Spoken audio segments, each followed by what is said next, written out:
So first of all, thank you everybody for coming on time. Really appreciate it. My name is Babar Hasan. I am a pediatric cardiologist by training. जो आज का मेरा topic है जो मैं cover करूँगा वो segmental analysis है कंजेनिटल हार्ट डिजीज़ की. सो कंजेनिटल हार्ट डिजीज़ जो हम लोग सब करते हैं हमें जो अंदाज़ा हुआ है वो ये है कि यार इट्स फेयरली कॉम्प्लेक्स. किस तरह से डिफरेंट जो हार्ट के अंदर कॉम्बिनेशंस होते हैं वो डिफरेंट कॉम्बिनेशंस जो हैं वो फेयरली काइंड ऑफ कॉम्प्लेक्स तरीके से हार्ट कनेक्ट करता है. And when it comes to our surgical colleagues वो कहते हैं यार बस जल्दी से बता दो सिंगल वेंट्रिकल है बाई वेंट्रिकल है बस कहाँ से सुराख को बंद करना है. But I will tell you something very interesting that I'll go through a case that when I came back, that case was like within 6 months of me coming back. And what did that case teach us all? And I'll go through that case as we go through this presentation. So what's my objectives of this talk today is कि भाई segmental set की importance क्यों है, मतलब क्यों हम ये जाएं कि यार ये राइट एट्रियम कहाँ है, लेफ्ट एट्रियम कहाँ है, कनेक्टिंग सेगमेंट्स कैसे हैं, ये क्या चीज़ें हैं, ये इसकी इंपॉर्टेंस क्या है. तो I'll go through that. I'll go through the principles of segmental approach कि किस तरह से different approaches होती हैं, और फिर a little bit of anatomy के उसमें I'm not going to go into embryology में नहीं जाऊँगा क्योंकि embryology या जो congenital heart disease की जो development होती है that is a bit of a different topic which we'll cover sometimes else. So मैंने अपने ऑब्जेक्टिव्स में बताया था ना कि यार मैं ये सेगमेंटल सेट जो है जब डिफाइन करूँगा तो उसकी इम्पोर्टेंस क्या है. When I came back, as I mentioned, जो एको रिपोर्ट्स आमतौर पे होती थी 4 या 5 लाइनों के अंदर TOF pulmonary stenosis, branch PSI, advocate size, that's it. And I kind of thought कि यार ये जो है मतलब हम पागल थे कि मतलब 2-3 पेज की रिपोर्ट लिख रहे हैं और पूरे एक सेगमेंटल सेट को डिफाइन कर रहे हैं. उसकी रीजन क्या है, मतलब why would somebody sitting in a society और जहाँ पे आमतौर पे efficiently काम होता है will make you do that? What's the importance of it? Until this case came a couple of months later, and this was at my previous institution. So this was a child who was a couple of months old with the diagnosis of tetralogy fellow. So इसकी echo report में diagnosis was tetralogy fellow. So during some of the MDTs और MDT की importance यही होती है कि echo जब दिखा देते तो हमें थोड़ा शुबा हुआ कि नहीं यार ये डबल आउटेड लेफ्ट वेंट्रिकल टाइप की पिक्चर लग रही है, तो दोनों वेसल्स पीछे की तरफ हैं, बायलैटरल कोनस जो मैं भी बयान करूँगा एब्सेंट है, doesn't make sense to me. But again previous मतलब पहली रिपोर्ट में टॉफ था, हर based on these echo findings हमने कार्डियक MRI बोला उस पेशेंट को करवाने का. So MRI जो था वो एक अडल्ट कार्डियोलॉजिस्ट ने, क्योंकि pediatric cardiologist के उस वक्त we were not doing cardiac MRIs. So adult MRI उसने किया, and then based on the echo report, the first echo report, they read the echo as tetralogy of flow. Again वो जो segmental connections होते हैं heart के कि किस तरह से हार्ट कनेक्ट किया हुआ है, लाइन किया हुआ है, वो नहीं इतना क्लियरली अडल्ट कार्डियोलॉजिस्ट को कहाँ इतना वाला पता होता है ना, जाहिर सी बात है वो तो. So the patient went into the operation theater with the diagnosis of tetralogy of flow. The surgeon closed the VSD, came out, couldn't find the RV off the track, and then realized that both the vessels were coming off the left ventricle. So yes, it was a double outlet left ventricle, and they took down the VSD, and then तमाम ऐसे cases में जहाँ पे कि pulmonic stenosis होता है और anatomy समझ में नहीं आ रही तो क्या करते हैं, PT shunt. So yeah, they took down the VSD and then did a PT shunt. The patient died on the table. So yeah, so this is actually a real story and stuff. And I think that's kind of was a jolt to all of us and say, yeah, dekho, there is a reason why some of these meticulous people who sit and walk through things and spend ages to write something, there is an importance to that and stuff. So uske baad se I think we went into a very concerted effort of really kind of using some of these segmental sets and everything. So segmental approach to diagnosis of congenital heart disease क्या होती है, और ये basically इन 10 steps को हम follow करते हैं. तो जब भी हमारी एको रिपोर्ट तुम लोग देखो तो तुम लोग इन 10 स्टेप्स को तुम्हें नजर आएगा। पहली वाली रिपोर्ट में तुम्हें ये 10 के 10 स्टेप्स नजर आएंगे इसके अंदर। तो ये 10 स्टेप्स हार्ट को डिफाइन करते हैं तुम्हारे, and it's basically defined in the way the blood flows inside the heart. The blue blood and the red blood flows inside the heart. So it will not only make anatomical connection, it will make more physiological connections also. तो the पहला वाला जो है वो थोरैको abdominal sites है, और ये important मैं इसलिए कह रहा हूँ कि जब ये मैं आपको डिफाइन करूंगा कि थोरैको एब्डोमिनल साइटस जो है वो टिपिकली एट्रियल साइटस के साथ जाता है, और मैं ये आगे बताऊंगा कि क्या है। ये इंपॉर्टेंट है, दिमाग में रखिएगा क्योंकि इस पे एक सवाल आएगा आगे जो कि आप लोगों को देना पड़ेगा। The second is cardiac position, और अगेन तुम अगर एको रिपोर्ट अब इस निगाह से देखोगे हमारी, तो तुम्हें नजर आएगा एग्जैक्टली इस तरह से चल रही होगी, सही है। ये कार्डियक पोजीशन हम डिफाइन करते हैं, डेक्स्ट्रोकार्डिया, लीवोकार्डिया, मीजोकार्डिया, वो भी मैं डिफाइन करूंगा ये क्या है। And then we go through the heart segment by segment, and so we go through the atrial segments, जो कि फिर ventricular situs, फिर AV connections, alignments, ventricular arterial alignment, conal जो कि anatomy वो दिखाऊंगा आपको, and then relationships between the great arteries, and then the associated anomalies उसके साथ के क्या क्या associated anomalies है। तो इस sequence में तुम्हें हमेशा report हमारी मिलेगी। So whenever you see this sequence, this is known as the segmental approach to the congenital heart disease, and typically जो है ये Van Prague's so दो basic big school of thoughts हैं। एक Van Praguean school of thought है, Stella and Richard Van Prague both were at Boston Children's, and they were cardiac morphologists, and they had a huge lab जिसमें इन्होंने फिर तमाम तरह के hearts जमा किए हुए थे, और उसमें and the second school of thought is the Anderson school of thought, जो कि UK based. So a lot of this you will see just by the way they write the report or they define their cardiac anomalies, you'll figure out कि यार ये किस school of thought के साथ बयान कर रहते हैं। Anderson का बहुत ज़्यादा, and it's interesting just to know politically in all of this कि किस तरह से, but Anderson was typically a very very flashy personality, और वो काफी kind of social personality है, सही है। Richard and Stella were not that social personalities, बड़े अपने लैब के अंदर बैठ के अपना बस काम करना, whatever. So a lot of the lingo that you will hear the Anderson lingo. It's not because again I'm a Van Pragian तभी मैं शायद ये कह रहा हूँ, but it's not because कि वो there is a lot of logic to it, whatever, but it's also because he was very connected, and so a lot of people within Europe kind of take that lingo and stuff. The Van Pragians are very few, क्योंकि जो Boston के through गुजरे तो वो Van Pragians बने, और फिर Van Pragians जो है वो spread out किए, पर predominantly तुम्हें US में सेंटेंस के अंदर तुम्हें वो heavy duty नजर आएंगे Van Pragians. So how do you start a segmental set? I think the first thing is important कि लैंडमार्क्स आर इम्पॉर्टेंट। सो आप किसी भी चेम्बर को जब डिफाइन करते हैं तो उस चेम्बर के लैंडमार्क्स होते हैं। It is not defined by where it is.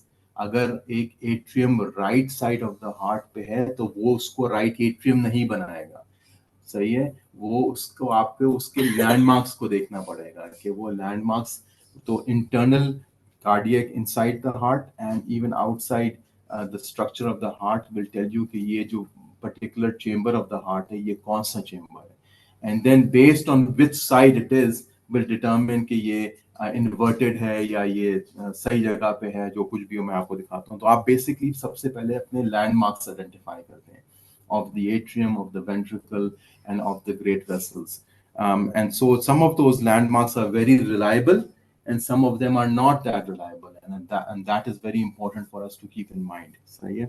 So once you have the understanding of the landmarks, then you will figure out कि कहाँ पे कौन सा चेम्बर वो है। तो जैसे मैं अब जाऊंगा तुम्हें टॉक के अंदर, तो यू विल सी कि वही हम सेगमेंटल अप्रोच करते हुए जाएंगे। थोरैको एब्डोमिनल साइटस जो है, तो साइटस थोरैको एब्डोमिनल साइटस जो है वो तीन बेसिक साइटस होती हैं, सही। तो situs solitus, situs inversus and situs ambiguous, ये तीन बेसिक साइटस होती हैं, सही है। साइटस सॉलिटस क्या है कि situs solitus is basically right on the right, left on the left, सही है। सो आपका स्टमक जो है वो लेफ्ट पे है, लिवर आपका राइट पे है।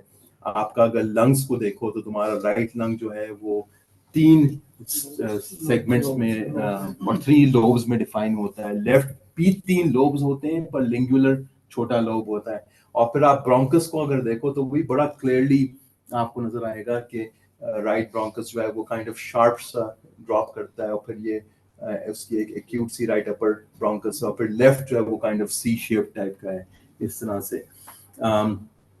तो अब साइटस इनवर्सस में ये उल्टा हो जाता है, यू नो। तो साइटस इनवर्सस के अंदर स्टमक तुम्हारा राइट पे आ गया, लिवर तुम्हारा लेफ्ट पे आ गया, लंग्स के सेगमेंट भी इसी तरह से इन्वर्टेड होंगे, और इसी तरह से आपका जो ब्रोंकस है वो भी इन्वर्टेड तुम्हें नजर आएगा।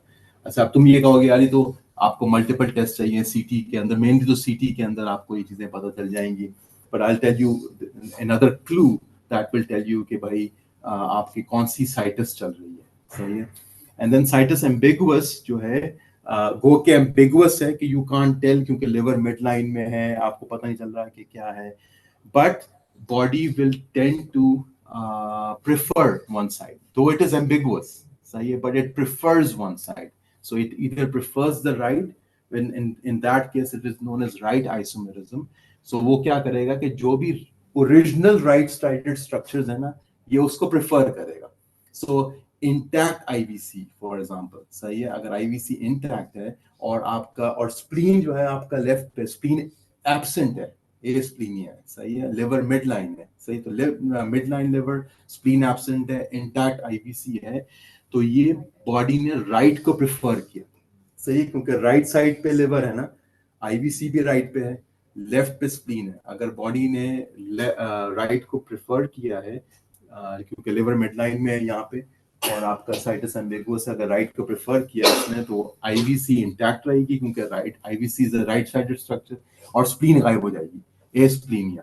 सो ये राइट आइसोमेरिज्म है। और अगर इस पेशेंट के अंदर तुम सीटी स्कैन करवाओगे तो तुम्हें क्या नजर आएगा कि तुम्हारे दोनों ब्रोंकस तुम्हें राइट साइडेड ब्रोंकस नजर आएंगे, बायलैटरल है कि दोनों ब्रोंकस की शक्ल राइट साइडेड होगी, सही है। और इसी तरह से तुम्हें दोनों लंग्स जो हैं वो राइट साइडेड लंग्स नजर आएंगे कि भाई ट्रिपल लोब्स हैं तीनों उसकी, सही है। सो अगर एक साइटस एक मिडलाइन लिवर है और आपको साइटस एम्बिगुअस है, यू कांट टेल कि कौन सा साइटस है, पर आपकी आईवीसी इंटैक्ट है और स्प्लीन गायब है, सही है, देन यू आर थिंकिंग कि यार ये राइट आइसोमेरिज्म है, सही है। और अगर राइट आइसोमेरिज्म है तो तमाम राइट साइडेड स्ट्रक्चर्स को हार्ट प्रेफर, बॉडी प्रेफर करेगा। क्लैरिटी हुई है वाली, सही है। सो अब ये बताओ, हार्ट के अंदर अगर मैं इलेक्ट्रिसिटी की बात करूं तो साइनस नोड और एवी नोड वो कौन से, वो राइट साइडेड स्ट्रक्चर्स हैं या लेफ्ट साइडेड स्ट्रक्चर्स हैं? राइट साइडेड स्ट्रक्चर्स हैं। तो राइट आइसोमेरिज्म ए स्प्लीनिया के अंदर तुम्हें ट्विन एवी नोड मिल सकते हैं, सही है, एवीएनआरटी मिल सकता है, जो कि 2 एवी नोड्स मौजूद होंगे, क्योंकि एक राइट पे होगा और एक लेफ्ट पे होगा, क्योंकि बॉडी राइट को प्रेफर कर रहा है, सही है। अच्छा, अब लेफ्ट आइसोमेरिज्म क्या हुआ, जो कि लेफ्ट साइड को प्रेफर कर रहा है कि बायलैटरल लेफ्ट साइडेड लंग्स हैं, सही है, लेफ्ट की तरह शक्ल है लंग की, और ये दोनों ब्रोंकस भी लेफ्ट वाले हैं, लिवर वही मिड लाइन के अंदर है, सही है। अच्छा, और इसके अंदर आईवीसी गायब होगी, क्योंकि आईवीसी राइट साइडेड स्ट्रक्चर है, सही है। तो इंटैक्ट आईवीसी नहीं है बल्कि इंटरप्टेड आईवीसी है। तो अगर इंटरप्टेड आईवीसी है और अगर लेफ्ट को बॉडी ने प्रेफर किया तो स्प्लीन का क्या होगा? पॉलीस्प्लीनिया होगा, exactly. So they will be polysplenia, they will be interrupted IVC, सही है।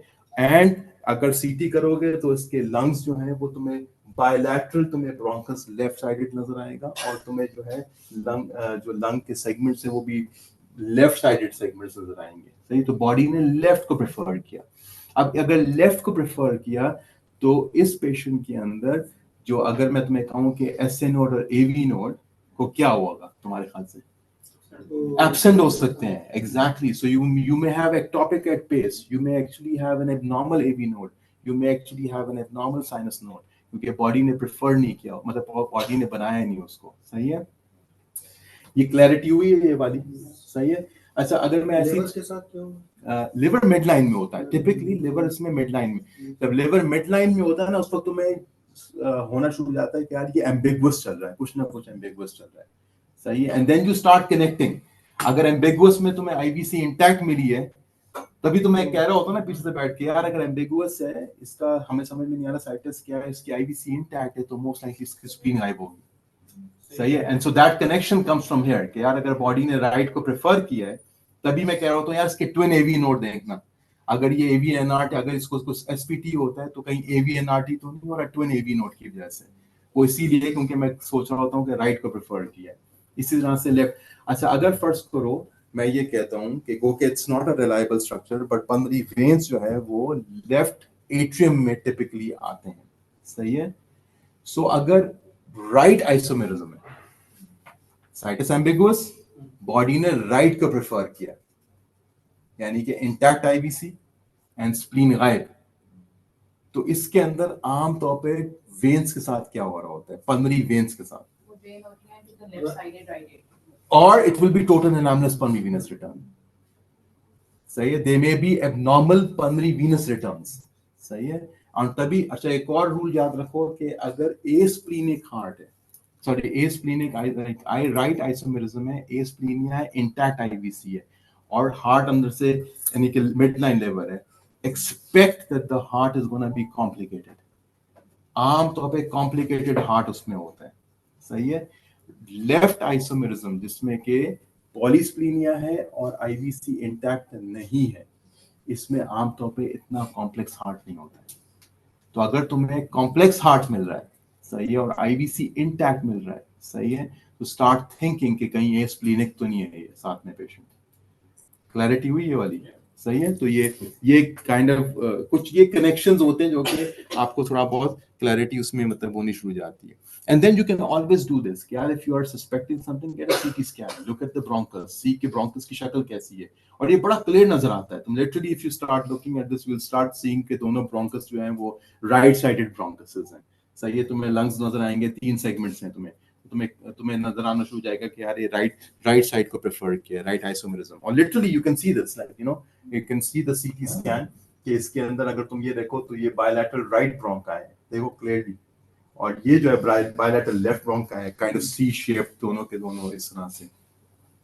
And it's interesting कि कि मतलब how does it affect even managing these patients intraoperatively from an anesthesia standpoint, everything. But so one can always see some of these things and keep an eye on that. अच्छा, another interesting concept is कि even pulmonary artery की relation with the bronchus जो है ना, वो भी तुम्हें kind of पता चलती है, और क्लू दे सकती है कि ये राइट को बॉडी ने प्रेफर किया है, लेफ्ट को प्रेफर किया. सही है. सो अगर नॉर्मल रिलेशन में क्या होता है कि तुम्हारा जो राइट पल्मोनरी आर्टरी है वो in front of the right bronchus होती है. सही है. एंड जो लेफ्ट पल्मोनरी आर्टरी है वो लेफ्ट ब्रोंकस के ऊपर से गुजरती है यूं करके, और इसके खास इन्होंने टर्म्स इस्तेमाल किए कि epiarterial and hyparterial. So epiarterial मतलब ये कि right bronchus is in front of the right pulmonary artery is in front of the right bronchus, and the left pulmonary artery it crosses on top of the left bronchus. अच्छा, it's interesting क्योंकि हम जो हम लोग intervention वाले लोग होते हैं ना, तो हम लोग if you stent for example the left bronchus, there is a likelihood of small kid के left pulmonary artery को अगर आप स्टेंट करते हैं कि आप लेफ्ट ब्रोंकस को कंप्रेस कर सकते हैं, और या बहुत हैवी अगर आपने कोई डिवाइस भी डाली ना पीडीए की, तो वो भी लेफ्ट ब्रोंकस को कंप्रेस कर सकती है, क्योंकि तुम देखो ना कि वो ऊपर से गुजरता है. राइट साइडेड ब्रोंकस को आमतौर पे आप कंप्रेस नहीं करते हो टिपिकली, क्योंकि right pulmonary artery is in front of the right bronchus. सही है. सो इवन अगर बॉडी ने राइट आइसोमेरिक, अगर ये वाली पिक्चर है कि राइट साइडेड पल्मोनरी आर्टरीज है, दोनों साइड पे पल्मोनरी आर्टरीज जो हैं वो in front of the right bronchus है. अगर मैं तुम्हें सिर्फ ये पिक्चर दिखाऊं और मैं तुमसे पूछूं यार कि अच्छा मुझे बताओ कि इसकी आईवीसी क्या होगी, इंटैक्ट होगी क्योंकि राइट को प्रेफर किया है. सही है. इसकी स्प्लीन क्या होगी, ए स्प्लीनिया होगा. एग्जैक्टली. सही है. इसका एवी नोट क्या होगा, ड्यूअल एवी नोट हो सकते हैं. सही है. सो जस्ट सिंपल कनेक्शंस आने शुरू हो जाते हैं कि अगर बॉडी ने एक चीज को प्रेफर किया है तो वो उसके साथ तो literally a lot majority of the times, like I in medicine I don't say 100%, but majority of the times this will always connect, this is always gonna connect. सही है. एंड इवन मोर मैं तुम्हें clue देता हूँ, आप ये हम मुझसे कह सकते हैं यार ये तो तब हम सीटी पे पता चलेगा आपको, अगर सीटी करवाएंगे तो आपको पल्मोनरी आर्टरी का रिलेशन ब्रोंकस से पता लगेगा, आपको पता लगेगा कि ब्रोंकस की शक्ल कैसी है, लंग की शक्ल कैसी है, स्प्लीन है या नहीं, आपको तो यहाँ से लेकर यहाँ तक सीटी करवाना पड़ेगा, हर किसी का तो नहीं करवा रहे होगे। कोई और तरीका है जिससे आप थोरैको एब्डोमिनल साइटस बता सकते हो या नहीं? सही है, जो कि नॉन रेडिएशन, नॉन ऐसा टेस्ट जो कि हर जगह मौजूद नहीं है, उस पर बता सकते हैं नहीं? तो let's see if we can do that. So yes you can, सही है, क्योंकि typically atrial situs goes with your thoraco abdominal situs, सही है। तो अगर जो आपका एट्रियल साइटस है, अगर आपने एट्रियल साइटस डिफाइन कर दिया कि एट्रियल साइटस सॉलिटस है, एट्रियल साइटस इन्वर्सस है, अगर एट्रियल साइटस एम्बिगुअस है, उसमें भी कई क्लूज होते हैं, एट्रिया के अंदर ही क्लूज होते हैं जो हम यूज करते हैं, I will show you some of those, सही है, जो कि आप इवन एको पे भी बता सकते हैं। अगर आपके पास हाई क्वालिटी एको है, you can tell some of those clues, you can actually tell the shape of the atrial appendages on echo, कि यार अगर ये बायलैटरल आपका राइट साइडेड अपेंडेजेस हैं, तो अगर आपका अंदर की एनाटमी से आपको समझ में नहीं आ रहा कि यार ये कौन सा साइटस है, सही है, क्योंकि इस तरह का लिटरली हार्ट है कि यार ना सेप्टम है अंदर, आईवीसी भी बीच में कहीं खुल रही है, अब आपको समझ में नहीं आ रहा है, एसवीसीज भी दोनों तरफ खुल रही हैं, समझ में नहीं आ रहा है कि क्या है। तो there are other clues that one can use using echo at some degree. Sometimes it's not that easy, but at least अगर आपको इस तरह का एक हार्ट नजर आ गया, आपने कहा यार ये साइटस एम्बिगुअस है, अब तुमने अगर आईवीसी इंटैक्ट मिल गई, तुमने कहा बेटा राइट साइडेड आइसोनिज्म है इसको, सही है। अगर ये आईवीसी इंटैक्ट मिल गई, अगर तुम्हें इंटरप्टेड आईवीसी मिल गई, आईवीसी इंटरप्टेड है, तुमने सोचना शुरू कर दिया कि यार अब तुमने उसमें अल्ट्रासाउंड ही, अगर आपको आपने फोकस टाइप का अल्ट्रासाउंड किया, आपने अल्ट्रासाउंड करके देख लिया कि यार इसका स्प्लीन गायब है या है, अगर मल्टीपल स्प्लीन है, तुमने कहा यार ये लेफ्ट साइडेड आइसोमेरिज्म है, सही है। एंड अगर बहुत कॉम्प्लेक्स हार्ट नहीं है, तुमने उधर भी कहा कि प्रॉब्ली लेफ्ट साइडेड आइसोमेरिज्म है, सही है। तो ये इस तरह के कनेक्शन बनने शुरू जाते हैं ब्रेन के अंदर। ये क्लैरिटी हुई है ये वाली? अच्छा, अब हमने अगर कहा कि यार एट्रियल साइटस एको के ऊपर बता सकता है कि थोरैको एब्डोमिनल साइटस क्या है, सही है। तो how do we then define atrial situs? That's the next question that comes to us, okay. और मैंने जो पहली स्लाइड दिखाई थी कि लैंडमार्क्स, पहले आप जो भी स्ट्रक्चर, चाहे वो एट्रियम है, चाहे वेंट्रिकल है, चाहे ग्रेट वेसल्स हैं, आप उनको as a anatomical landmark define करो पहले, कि यार ये राइट एट्रियम एनाटॉमिकली है, कहाँ प्लेस है उस पे नहीं जाओ, अभी वो बाद में आएगा, पहले तुम कहो कि भाई इसकी एनाटॉमी क्या है, सही है। So how do we do? So again ये एको के ऊपर आप ये चीजें बता सकते हो कि यार आईवीसी देखो, जब हम साइट स्वीप करते हैं, अब एको कनेक्ट होना शुरू हो जाएगा, जो हम दिखा रहे होते हैं ना एमडीटी के अंदर, जब हम स्वीप करते हैं, स्वीप स्वीप स्वीप स्वीप जब करते हैं, तो उसमें हम यही दिखा रहे होते हैं कि यार ये वाली वेसल जो है ये कहाँ जा रही है और ये वाली वेसल कहाँ जा रही है, और उससे हम डिटरमिन कर जाते हैं कि ये आईवीसी यानी कि वो है इंटरप्टेड है, इंटैक्ट है, ये इन्वर्टेड है, या ये जो है वो सॉलिटस है। अगर आपकी आईवीसी जो है वो राइट पे और एओर्टा लेफ्ट पे है, और आपने जब, और ये दो इस तरह से वेसल्स नजर आ रही है जब आप स्वीप कर रहे होते हैं, आपको तो नहीं पता कि कौन सा क्या है, हाइपरसेटिलिटी से पता चल जाता है, but then you go all the way towards the heart and really document कि यार ये कहाँ खुल रहा है, सही है, क्योंकि this IVC may be on this side but may open on to the left side into the atrium.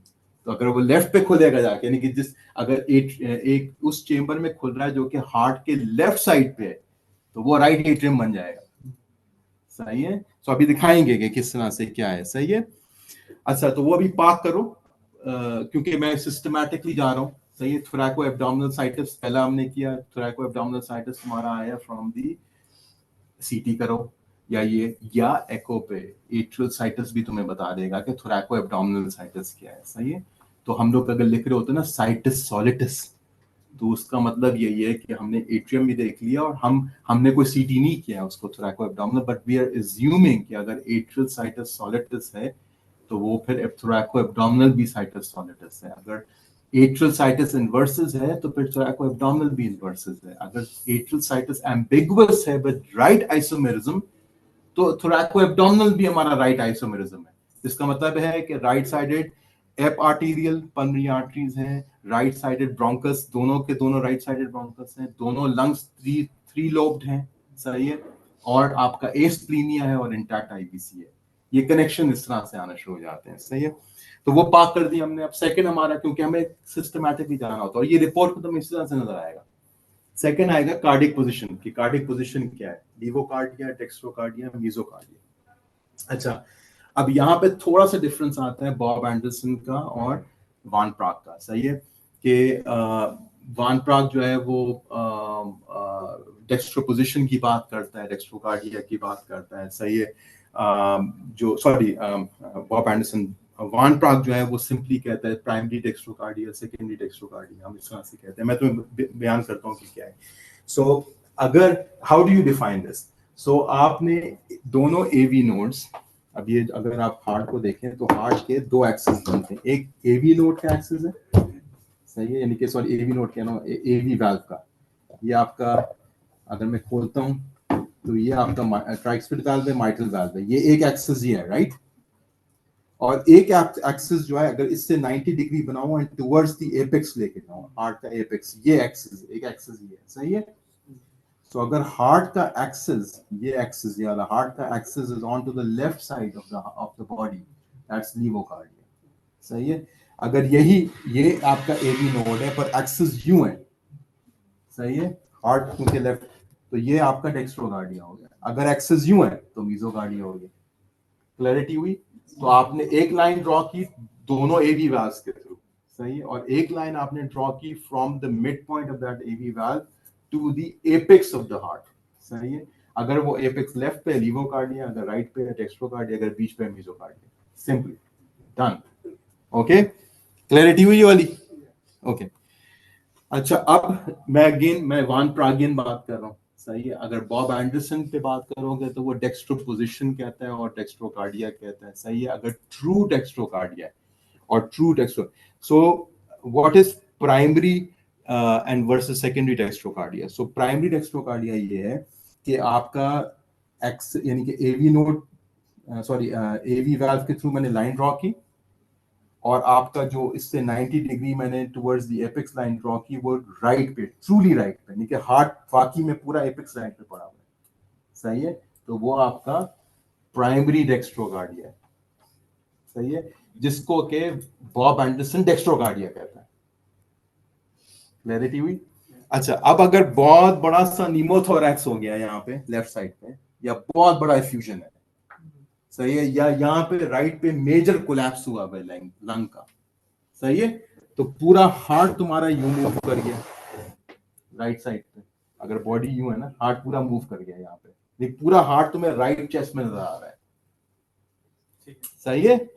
पर तुमने क्या किया, तुमने फिर वही एवी वाल्व के थ्रू एक लाइन ड्रॉ की और तुमने कहा यार मेरा एपेक्स तो फिर भी यूं पॉइंट कर रहा है लेफ्ट पे, सही है। तो this is secondary dextrocardia in the Van Praaghian lingo. In the Bob Anderson lingo, this is dextroposition. Clarity हुई? सही है। तो वान प्राग ने कहा भाई सिंपल रखो यार, डेक्स्ट्रोकार्डिया है प्राइमरी सेकेंडरी, सही है। तो अगर प्राइमरी है तो आपका एपेक्स भी, axis of the apex is towards the right hand side, सही, axis of the apex is towards the right hand side. How do you draw that apex axis? You draw a line through your AV valve 90 degree, उससे तुम एक perpendicular line draw करोगे towards the apex, सही है।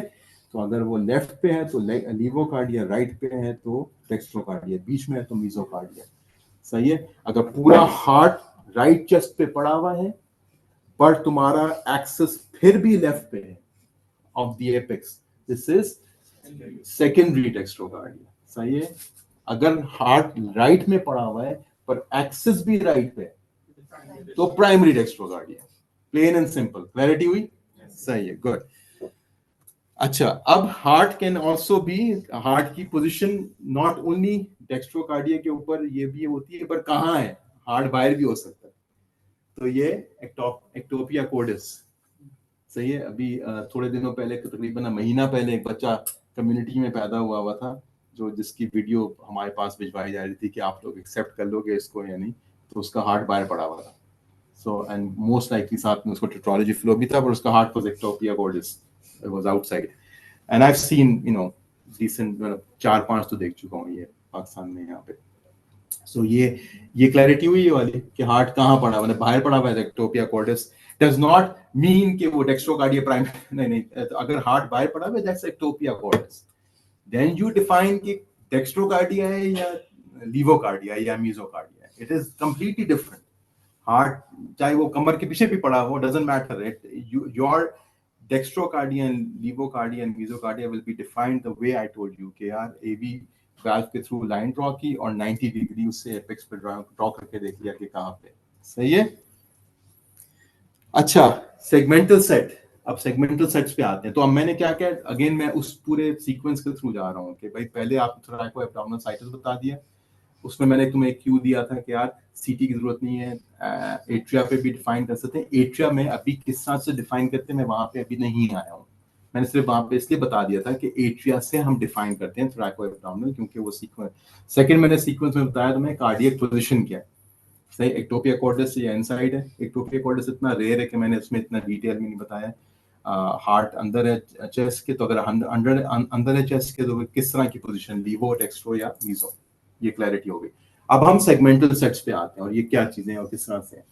अच्छा, before I go into कि क्या है, तो the main cardiac segments are members of a set recorded in veno-arterial sequence of blood flow order. सही है. तो veno-arterial sequence में ये different segments heart के connect होते हैं. अभी clear हो जाएगा next picture में बहुत ही. Hence in each set, atria is segment 1, ventricle is segment 2, and great vessel is segment 3. सही है. And these are mathematically defined with this symbol, not with brackets. सही है. तो ये भी another story जो कि I think हर कोई सुन चुका है मेरे से. But 5th year fellowship 1 महीने में खत्म होने वाली है. फ्राइडे का दिन है. मैं आराम से अपने ट्रेन में घर जा रहा हूँ, वर्क लाइफ बैलेंस करने घर जा रहा हूँ कि भैया रात छुट्टी मिल गई है. रात के 8 बजे फ्राइडे का दिन, मेरा वीकेंड ऑफ है. And I get a phone call from Tal Geva, who's the head of the imaging lab, कि Dr. Hasan, where are you? मैंने कहा यार मैं almost घर पहुंच गया हूँ. I'm in the T. कहते can you come back? मैंने कहा भाई क्या मतलब है, क्यों? Or I have to tell you about a major mistake that you have done on your report. अच्छा भाई. तो खैर जी वापस आए.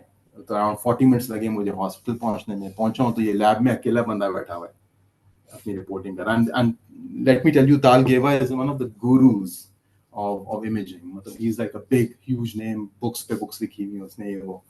तो मेरी एक एको रिपोर्ट खोले बैठा हुआ था जो मेरे ख्याल से मैंने बड़ी परफेक्ट लिखी थी. कहते doctor Hasan, the segments, the symbol of a segment is this, not this. मैंने कहा okay, that's it, that's what I wanted to tell you. मैंने कहा भाई यार तूने मुझे इतनी दूर से बुलाया ये बताने के लिए. But you know what I realized that day? That is how these guys take their job. They take it serious. They don't mess around. यहीं से कहानी स्टार्ट हो जाती है. आपकी रिपोर्ट में जहां आपने ये गलती स्टार्ट कर दी ना, तो नेक्स्ट गलती आप करोगे कि आप एनाटमी गलत बताओगे. थर्ड उसकी गलती क्या होगी कि सर्जन को चीज टेबल पे डिफरेंट मिलेगी, डबल आउटलेट लेफ्ट मिलेगा रादर देन टॉप. फिर वो वीएसडी बंद करके बाहर आएगा और उसको आरबी आफ्टर ट्रैक नहीं मिल रहा होगा, ऑपरेशन टेबल पे मर जाएगा. सही है. तो कहानी यहां से स्टार्ट होती है. तो ये गोरे इस तरह से नहीं वहां पहुंचे इस लेवल तक. They start from that very first mistake, because if you let go of that mistake then everything it becomes a cascade. It becomes that. So becoming obsessive about your work, especially in the field of medicine, there are 3 fields where you cannot afford not being obsessive. So yeah, it is the field of medicine, it is the field of air traffic control and aircrafts, and it's the field of nuclear medicine. क्योंकि अगर आप nuclear में ये segmental set वाली गलती कर दोगे तो चेरनोबिल हो जाएगा. चेरनोबिल देखा है ना, ये क्या उसका इफेक्ट सदियों तक चला है. सही है. अगर आप सेगमेंटल सेट वाली हरकत करोगे ना तो आप वो पीआईए का जहाज गिराओगे जो गिरा और 400 लोग मरे उसमें. और बंदे की ब्लैक बॉक्स वीडियो आप सुने तो कह रहा होता है यार मैंने तो 1000 चलाई है, कोई फर्क नहीं पड़ता. फिर ये होता है. सही है. एंड देन अगर आप इस तरह के मिस्टेक करो तो आप पेशेंट मार दोगे. It will happen. That double outlet light left was multiple imaging, but that meticulousness of really sitting and defining what the heart's anatomy was missing. And when it was missing, what did it do? It put you guys into trouble in the OR. And the thing is कि यार and में मरीज जो मरेगा तो बुरा surgeon होता है.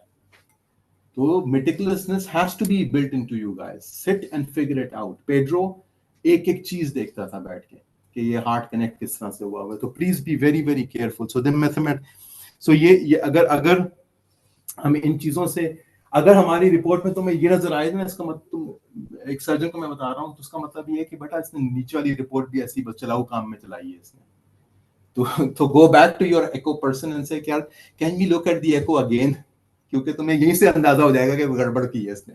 स्पेलिंग मिस्टेक से पता चल जाएगा एको रिपोर्ट की. अगर स्पेलिंग मिस्टेक सही नहीं हुई इसका मतलब है इसने एको सही नहीं पढ़ा हुआ. ये मेरा एक इंडिकेटर होता है. अच्छा, तो व्हाट्स द मेथोडोलॉजी अगेन. तो अभी हम क्या करेंगे कि मैंने कहा describe the chamber morphology, right atrium, right ventricle, aorta. Then describe their segmental relations, soletus, inversus, D loop, L loop. सब बताऊंगा अभी. Describe the connecting segments separately. They, though extremely important, don't form the part of the segmental set. तो ये थोड़ा सा और clarity हो जाएगी इस तरह से.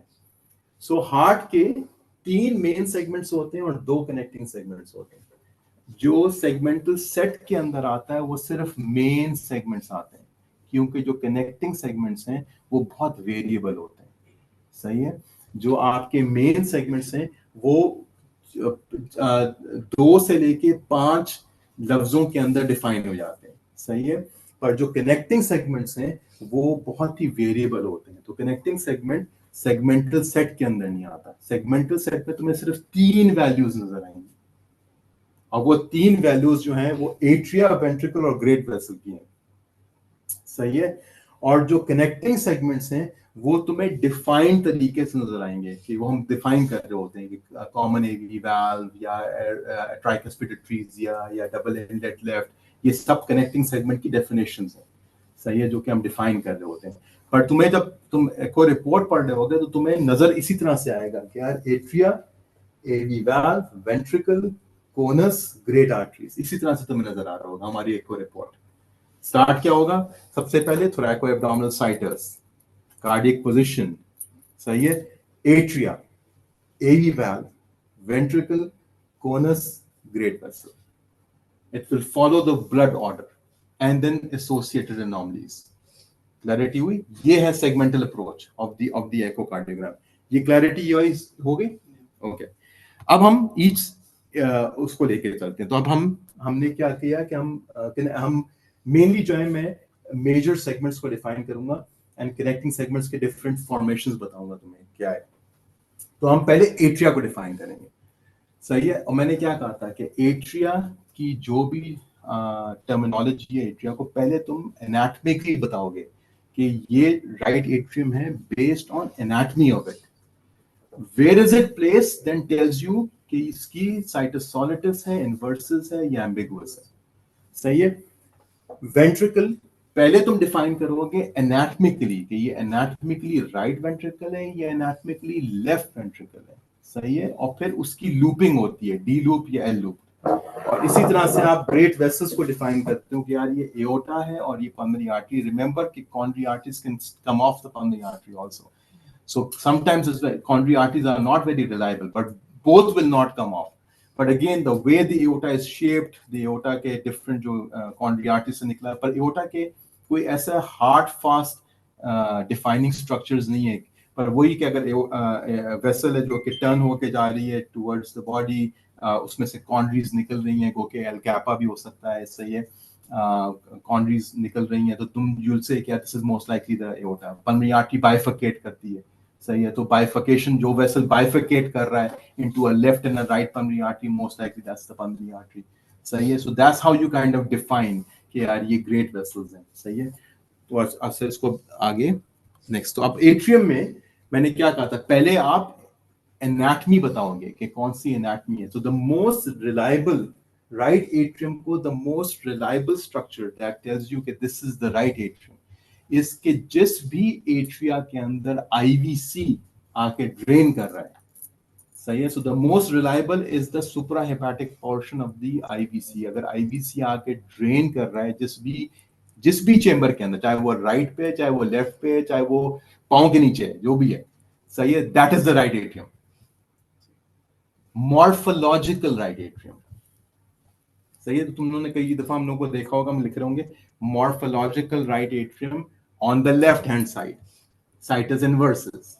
सही है. Morphological right atrium on the right hand side, situs solitus. सही है. So morphologically IVC is the most constant.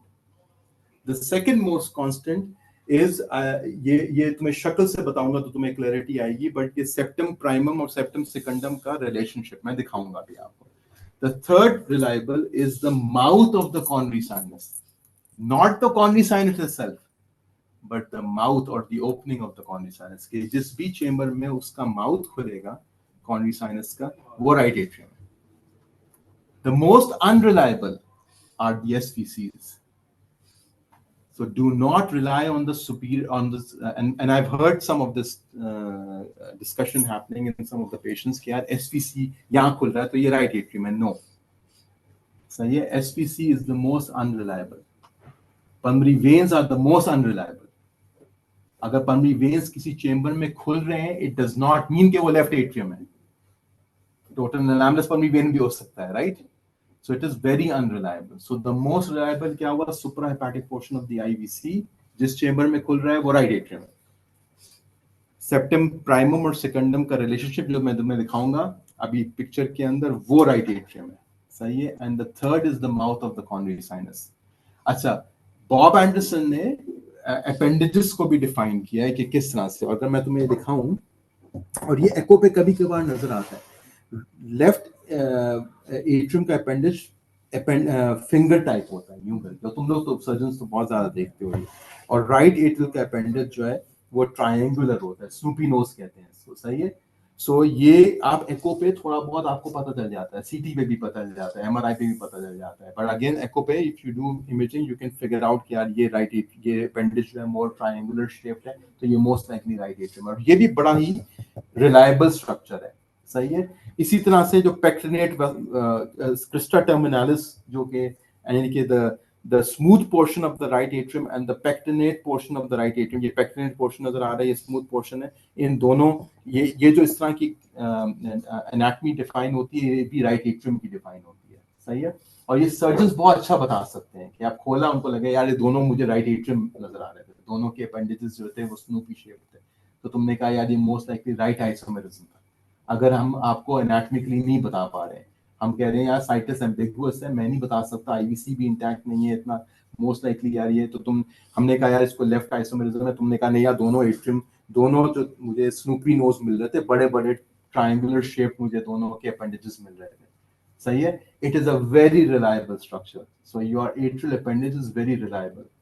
So if you came out and told me कि नहीं दोनों के बिल्कुल स्नूपी शेप, बड़े बड़े ट्रायंगुलर शेप अपेंडेजेस थे दोनों एट्रियम के, I will have to change my diagnosis and I'll say कि नहीं. So this was not a left isomerism, this was a right isomerism.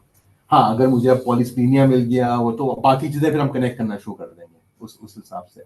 But this is a very reliable structure, atrium वो. तो clarity हुई ये वाली IVC. फिर वो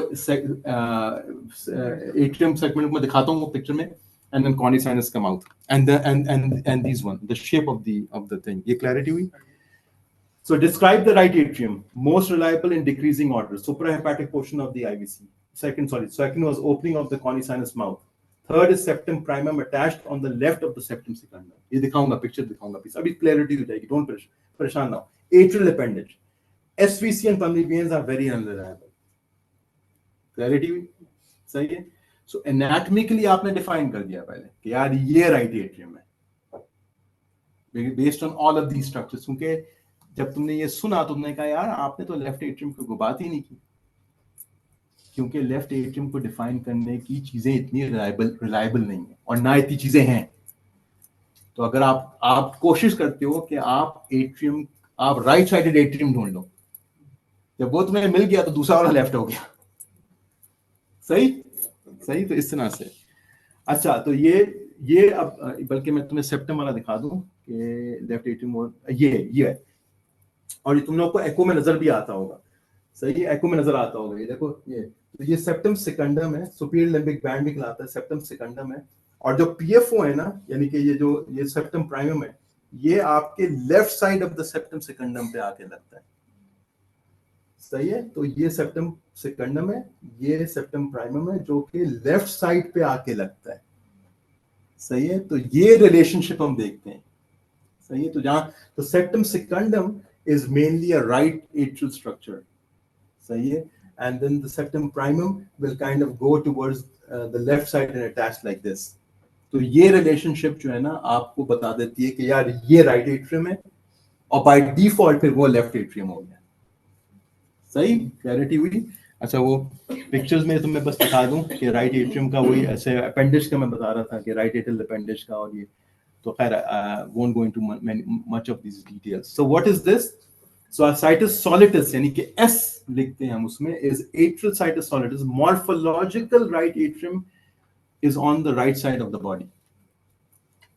तो पहले morphological define कर दो based on IVC, coronary sinus का mouth, क्या नाम है, septum secundum and primum का relationship, एट्रियल अपेंडिज की शक्ल डिफाइन कर दिया कि यार ये राइट एट्रियम है, फिर देख लो राइट पे लेफ्ट पे, अगर वो राइट पे है तो वो साइटस सॉलिटस है, अगर लेफ्ट पे है तो साइटस इनवर्सस है।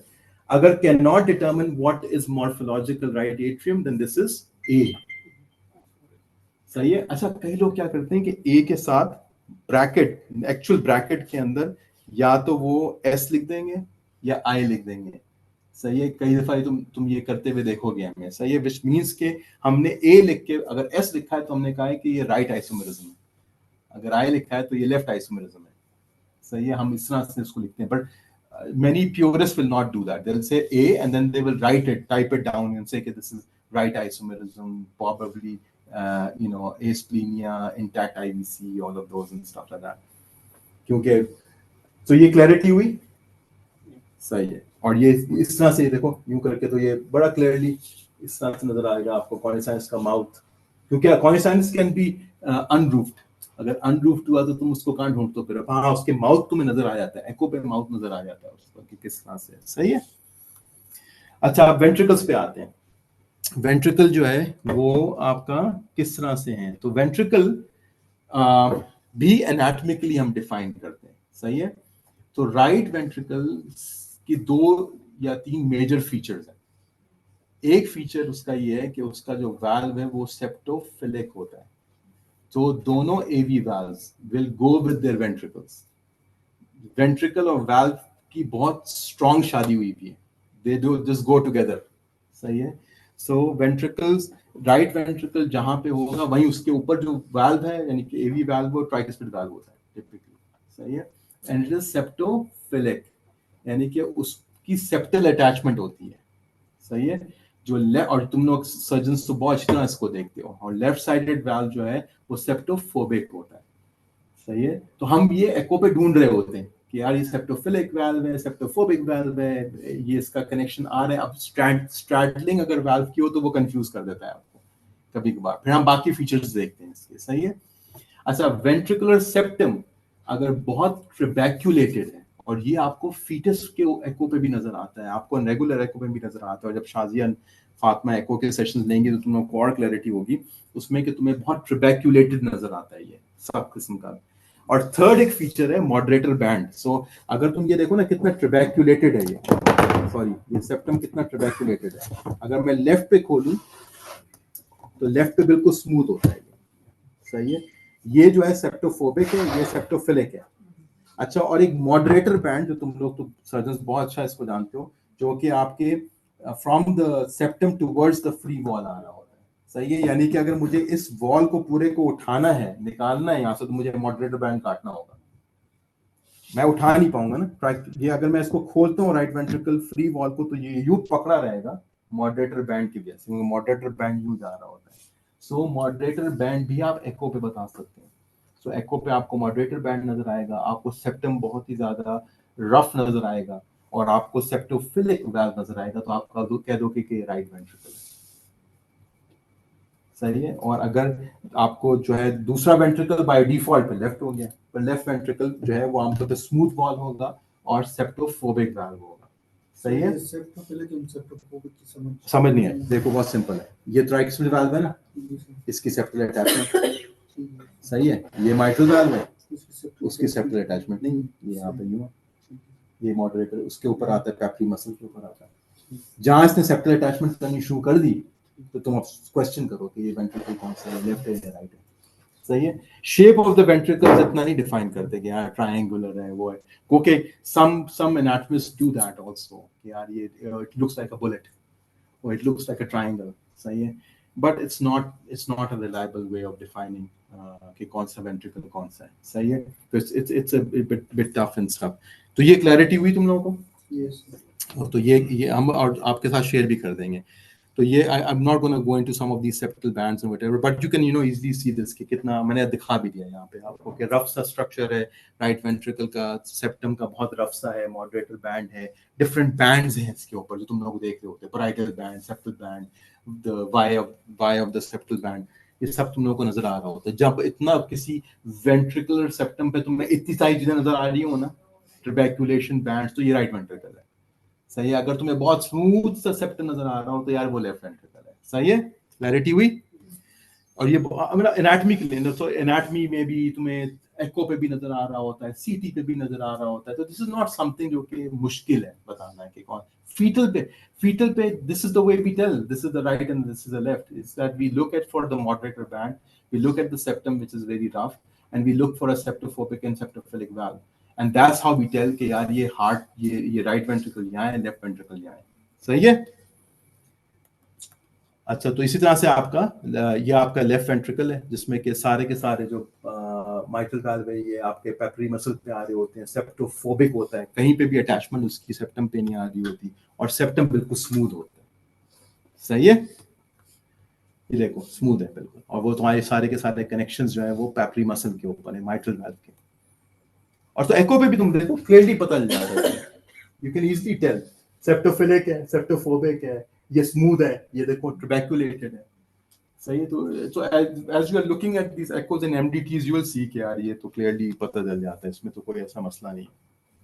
So अब I'm not going to go into the chirality क्योंकि वो थोड़ा सा complex है and I don't want to kind of go, but simply बस ये है कि अगर right ventricle, morphological right ventricle is on the right hand side of the body, it is a D-looped heart dextro looped है। सही है। और अगर आपका right ventricle, morphological right ventricle is on the left side of the body, that's an L looped heart. सही है। Chirality एक चीज होती है, हैंड रूल जिसको कहते हैं, उस पर भी मैं नहीं जा रहा, वो थोड़ा सा कॉम्प्लेक्स हो जाएगा, और वो हम किसी और, जब हम एंडरसन वाले को कनेक्ट कर रहे होंगे उसमें हम कर लेंगे, या मे भी आपको नेक्स्ट उसमें बता दूंगा, मैं इसको बाद में बताऊंगा, ये थोड़ा सा कॉम्प्लेक्स है। So I'm not going to go into some of this alignment versus connection, but simply again ये वो मीन मीखे पर important है कि connection और alignment थोड़े फर्क different चीजें हैं। So right atrium is aligned with the right ventricle। सही है। Even अगर आपका AV tricuspid valve normal and patent है। सही है। सो जब अगर ट्राइक्सपिड वाल्व पेटेंट है, यानी इस बार ट्राइक्सपिड वाल्व पेटेंट है, तो right atrium is aligned with the right ventricle and right atrium is connected with the right ventricle through the tricuspid valve. अगर ट्राइक्सपिड एट्रीजिया है, सही है, so the right atrium is still aligned with the right ventricle. Okay, ये बंद हुआ है बिल्कुल, alignment फिर भी हुई है इसकी, पर कनेक्शन वाल्व एट्रेटिक है। तो दैट्स द डिफरेंस। सही है। तो अलाइनमेंट और कनेक्शन का ये डिफरेंस है कि आपका ट्राइक्सपिड एट्रीजिया में, जैसे कि डबल इनलेट लेफ्ट वेंट्रिकल अगर है और आपका राइट एट्रियम राइट वेंट्रिकल के ऊपर पड़ा हुआ है, सही है, तो ये aligned, right atrium is aligned with the right ventricle. सही है। पर जो इसका कनेक्टिंग सेगमेंट है वो उसको लेफ्ट वेंट्रिकल की तरफ ड्रेन कर रहा है, तो it is connected to the left ventricle. सही है। सो ये कनेक्शन और अलाइनमेंट इस तरह से थोड़ा डिफरेंट है, पर ये इसलिए मैं इसमें थोड़ा सा गया हूं क्योंकि कनेक्टिंग सेगमेंट्स जो है ना वो उसकी डिफरेंट, तो कनेक्टिंग ये क्लैरिटी वाली तुम्हें हुई है, मैं इस पे आ जाता हूं, पर कनेक्टिंग सेगमेंट्स के बहुत सारे कॉम्बिनेशन है। AV concordance है, AV discordance है, common AV valve है, tricuspid atresia है, mitral atresia है, overriding tricuspid valve है, overriding mitral valve है, straddling tricuspid valve है, तो बहुत सारे कॉम्बिनेशन हो सकते हैं, सही है, तभी इसको सेगमेंटल सेट में नहीं डालते हैं, सही है, क्योंकि it's very it can have multiple combinations of how it is connecting, सही है, so these are the different ways in which the connecting the heart, the upper segments connect to the lower segments. The atrium connects to the ventricles. सही है, तो it connects through these all of these different combinations. Common AV valve की तरह से connect कर सकता है, tricuspid atresia की तरीके से कर सकता है, mitral atresia की तरफ से कर सकता है. इसी तरह से conus जो है, so conus भी आपकी ये 4 forms of conuses होते हैं. Subpulmonic conus, सही है, subpulmonic conus में जो है आपका subpulmonic, तो conus is this thing, ये जो मसल है ना, ये वाला, ये conus कहलाता है, सही है, तो conus is right beneath the pulmonic valve. अगर ये conus pulmonic valve और aorta valve के तो लाइफ में दोनों aorta और pulmonic valve के दोनों के गिर्द conus होता है, जब शुरू होती है एम्ब्रियोलॉजी, तो दोनों के गिर्द conus होता है, तो actually you start off your life as double outed right ventricle. You start off your life in the embryological fetus phase as double outed right, क्योंकि दोनों में अगर कोनस होगा तो ये यूं पड़े हुए होंगे, सही है, फिर क्या होता है, एओर्टा का कोनस गायब हो जाता है, जब एओर्टा का कोनस गायब होता है तो एओर्टा पीछे आ जाता है, और पल्मोनरी का कोनस मेंटेन रहता है, तो वो आगे रहता है, सही है, तो ये रिलेशन बन जाती है जिसमें कि सब पल्मोनिक कोनस. अच्छा, अब यही कोनस, यही अगर सब पल्मोनिक कोनस ये वाला, ये अगर डिविएट कर जाए आगे की तरफ, सही है, यानी कि एओर्टा का कोनस गायब हो गया, एओर्टा तो पीछे आ गया लेफ्ट वेंट्रिकल के पास, जो सब पल्मोनिक कोनस है ये वाला, ये आगे आ गया, यूं डिविएट कर गया, तो क्या होगा, pulmonic stenosis and VSD and TOF है ना, ये TOF is what, TOF is basically not 4 चीजें, टॉफ इज कि यार ये जो कोनस था ना, ये कोनस हाइपोप्लास्टिक हो गया, छोटा हो गया, एंड ये छोटा होके इसने leftwards anterior and superior motion की, तभी तुम हमारी रिपोर्ट में देखोगे hypoplastic conus with anterior superior leftwards deviation, सही है, तो it is anterior superior and leftwards deviation of the conus. जब उसने कोनस ने ये हरकत की तो अब क्या हुआ, VSD बन गया और आरवी हाइपरट्रोफी हो गई, TS हो गया, टॉफ हो गया. अच्छा, यही कोनस अगर पीछे चला गया फिर LV आउटर ट्रैक्ट स्टेनोसिस हो गया VSD के साथ, और वो कौन से और किसी एक और चीज के साथ कोरिलेट करता है, वो सब aortic stenosis VSD with a posteriorly deviated conus interrupted type B aortic arch के साथ कनेक्ट करता है ये, और ये डिजॉर्ड सिंड्रोम में मिलेगा तुम्हें. तो अगर मुझे एक सब एओर्टिक कोनस है, सब पल्मोनिक कोनस है जो कि पीछे की तरफ चला गया है, एओर्टिक स्टेनोसिस दे दिया है, VSD दे रहा है, मैं टाइप बी एओर्टिक इंटरप्शन ढूंढना शुरू कर देता हूँ, सही है, कि टाइप बी इंटरप्शन तो नहीं है इसको, सही है, और डिजॉर्ड सिंड्रोम के साथ एसोसिएटेड है, सही, क्लैरिटी हुई. अच्छा, अब ये बताओ, अगर दोनों कोनसेस बरकरार रहे, यानी कि एओर्टा का भी कोनस बरकरार रहा और पल्मोनिक वाल्व का भी कोनस बरकरार रहा, तो ये कौन सी डिजीज हो जाएगी, डबल आउटेड राइट वेंट्रिकल, सही है. अगर दोनों कोनस गायब हो गए फिर डबल आउटलेट एलवी हो गया ना, सही है, दोनों कोनस गायब हो गए, पीछे आ गया डबल आउटलेट, सही है, समझ में आ गया. अच्छा, अगर पल्मोनिक कोनस गायब हो गया और एओर्टिक कोनस बरकरार रहा,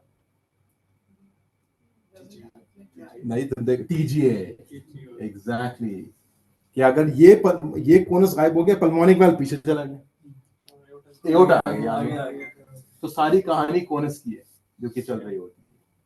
समझ में आई बात, क्लैरिटी हुई ये वाली.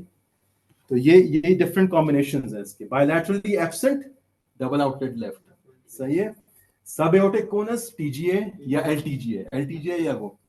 सब पल्मोनिक कोनस अगर डिविएट कर गया, अगर टॉफ दे देगा, पीछे चला गया तो सब aortic stenosis with VSD and type, and अगर बायलैटरल हुआ तो डबल आउटेड राइट टिपिकली.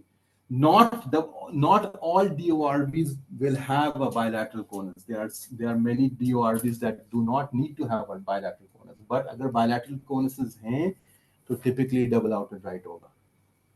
Clarity हुई? सही है. So ये सारी की सारी. अच्छा, अब ये जो है connecting segments में मैंने तुम्हें क्या बोला था कि ये वाले मैंने बताए थे different combinations. अब conuses के different कॉम्बिनेशंस बता दूंगा. ये तो तुम्हें एक बेसिक कॉम्बिनेशन बताया था मैंने, पर ये सारी कॉम्बिनेशन उसी की वजह से चल रहे होते हैं. सही है.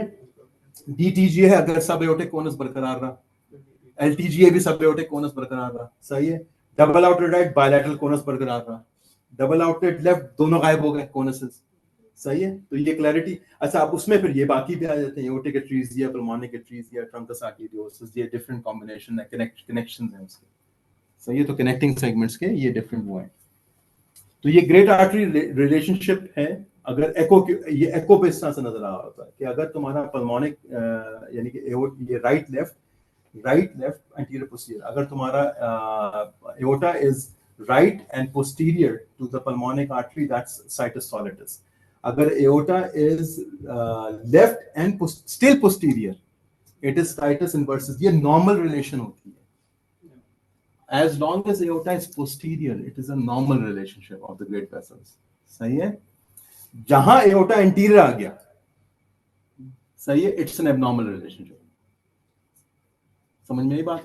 तो ये और ये हम लोग लिखते हैं इसको, हम हमारे जो थर्ड लेटर होता है उसमें ये SIDLA लिखा हुआ होता है सारा का सारा. क्लैरिटी हुई वाली? तो ये बेसिकली इस तरह से हम जा रहे हैं. देखा, थोरैको-एब्डोमिनल साइटस में साइटस सॉलिटस इनवर्सस एम्बिगुअस हमने डिफाइन किया था. वो आपने सीटी पे कर दिया, ये कर दिया, वो कर दिया. कार्डिक में लीवोकार्डी, मेसोकार्डी, डेक्स्ट्रोकार्डी में प्राइमरी सेकेंडरी एक्सेस से पता चल गया. सही. Segment by segment analysis. Atrial situs solitus inversus ambiguous, ventricle D loop L looped. Connections में एवी वाल्व अलाइनमेंट, कनेक्शंस में discordant, concordant, discordant, straddling atresia, multiple combinations होते हैं कनेक्टिंग सेगमेंट का, एवी वाल्व का. Second, ventricular arterial alignment. सही है, वो आपने डिफाइन कर दिया. Infundibular anatomy, sub pulmonic, sub aortic, bilaterally absent. ये तुम्हें हमारी एको रिपोर्ट एग्जैक्टली इस तरह से नजर आएगी. अगर एको रिपोर्ट निकाल लो, इसी तरह से सेगमेंट्स बने होते हैं सारे के सारे. सही है. इनफंडिबुलर एनाटॉमी हो गई. फिर relationship between the semilunar valve solitus inversus D malpose, L malpose, anterior malposition. ये मैलपोजिशन कहलाती है हमारे एको सोनोग्राफर्स के लिए. मैलपोज और लूपिंग में फर्क है, याद रखो. तुम लोग हमेशा ही गड़बड़ करते हो. सही है. And then associated anomalies, minor, major to minor anomalies, venous entry, arterial exit. तो कोई भी अगर एसोसिएटेड एनोमलीज है तो हम उसको डिफाइन करते हैं फ्रॉम अगेन उस सीक्वेंस में कि मेजर टू माइनर करो या आप करो वीनस साइड से आर्टेरियल साइड पे. What I do, the way I do major anomalies, I do major to minor ताकि डिस्ट्रैक्शन ना हो. सही है. तुम्हें पता हो यार ये बहुत मेजर इसकी एसोसिएटेड एनोमली है. सही है, जिसको मुझे डिफाइन करना है. You know, for example very complex anatomy है, पेट्रोलॉजी फ्लो बहुत कॉम्प्लेक्स है, मतलब व्हाई इज इट इंपॉर्टेंट, सारा का सारा डिफाइन कर दिया है. And there is an associated anomaly कि जी इसका for example right sided aberrant right subclavian है, नहीं कि लेफ्ट राइट एओर्टिक आर्च है विद एबेरेंट लेफ्ट सबक्लेवियन है. अब तुम्हें पता है यार कि मोस्ट लाइकली रिंग भी बना हुआ होगा अंदर, तो ये एसोसिएटेड एनोमली हो गई ना. तो ये एक मेजर एनोमली है ना, तो वो मैं इसको डिफाइन कर देता हूँ ताकि आपको पता हो कि सेगमेंट बाय सेगमेंट कर लिया और उसके मुताबिक आपने डिफाइन कर दिया. I won't go into this, and that's where basically it is. With discipline, one can figure out congenital heart disease. It's a bit complex, but again, इसको तुम इस सीक्वेंस में रिपोर्ट को पढ़ना शुरू करो. इस सीक्वेंस में अगर तुम एको को देखना शुरू करो तो चीजें और क्लैरिटी में आ जाएंगी क्या है. अब कुछ क्वेश्चंस हैं, 3 क्वेश्चंस हैं जिसको हम फारिग कर देते हैं और तुम लोग I think pretty much you will hopefully understand it. Guys looks healthy history and his vitals at presentation are normal. A chest X-ray was obtained in this patient. Which following structure would most consistently define its right atrium? अच्छा, ये इसको है क्या वैसे? बच्चे को दर्द कहाँ से हो रही है क्या? Costochondritis, exactly. तो वो तभी उसका तो unrelated completely, but X-ray करवाया तो why do you think ये मतलब this is the stomach exactly normal जगह पे exactly. तो वो जो है तो वो गो के हार्ट तुम्हारा the right पे सही है, and this can be, you can have a primary dextrocardia with situs solitus. सही है. So dextrocardia doesn't mean कि आपका atrium जो है वो left पे आ गया, whatever all of this. सही है. No, it doesn't mean. Dextrocardia position different है. thoracoabdominal situs different है. सही है. तो ये important है. तुम लोग में किसी ने सही किया था ये? ओए ओए जबरदस्त good शुक्र है. Say a 2-year-old patient underwent an uneventful top repair 30 minutes ago. His VSD was closed using a Dacron patch and a transanular patch along with pulmonary valve reconstruction using a right atrial appendage was performed. Right atrial appendage. Good. At handover in the CIC, the surgeons mentioned that his ASD was quite large, nearly a common atrium, and his left atrium appendage was shaped as a Snoopy nose. Oh, Snoopy nose. अब Snoopy knows अगर किसी को नहीं पता ना ये क्या है, फिर तो कार्टून छाटून जाके देखो यार. मतलब it was as if he has two right atrial appendages. ये सर्जन ने कहा it was as if there two right atrial appendages थे. They also reported a bilateral eparterial relation of PAS to bronchus. What is additionally warranted in this patient at discharge? Exactly. Proper good. सवाल तो बता रहे थे नहीं. अच्छा okay. Priyala, 20-year-old presents for a fitness test prior to joining the Navy. He has no prior medical history except for developing some chest pain after his second Pfizer COVID immunization dose. He is very active and has normal vital signs. As part of the Navy screening protocol, he underwent a cardiac MRI which showed the following findings. What will be the next step in management? सही है. तो वो जो है आपका जो ये आपने ये इंटरेस्टिंग है कि LV to aorta ये और aorta kind of ये थोड़ा सा टफ वाला था. सही है, क्योंकि एओर्टा की relationship is not normal, it's kind of parallel. तो ये एसडीएल रिलेशन कहलाती है. सही है, कि जिसमें कि साइटस सोलिटस एट्रियम की है, right atrium on the right, left on the left. सही है, right ventricle on the right, left on the left. सही है, तो ये एसडी हो गया. और जो ग्रेट वेसल रिलेशन है वो एल रिलेशन है, इसको एसडीएल कहते हैं. तो ये ग्रेट वेसल मैल अलाइनमेंट है, पर आपका blue blood into the PA, blue blood, red into the red. Into the concordance. हाँ तो दोनों तरफ concordance है, पर है वो SDL. सही है, but इसमें आपका reassure and follow conservatively. Yeah, thank you guys. Thank you so much, Dr. Babar. Thank you guys.